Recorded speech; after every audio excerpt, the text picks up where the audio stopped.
Здравейте от фирма SD Inox. Предлагаме ви ръчни сиялки за съдене. Имаме два варианта, с една дръжка и с две дръжки. Първо показваме с една дръжка. Долу съм си сложил дистанционер, който е през 40 см горе-долу, понеже така мисля, че ще ми е най-добре за домата.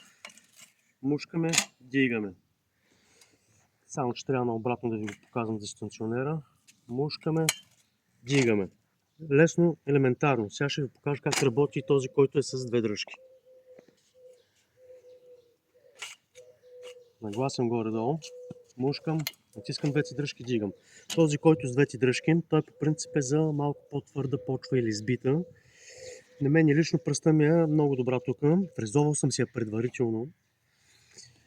Към всяка една сиялка предлагаме и отверчица, с която да си местите дистанционера. Ако искате, може отляво да си го сложите, ако искате, може отдясно. Кой както му е удобно да съди. За повече информация може да ни намерите на телефон 0899 40 8441. Работим с куриерска фирма Еконт за цялата страна. Не се колебайте да поръчате. Аз в момента продължавам с съдението. Хубав ден!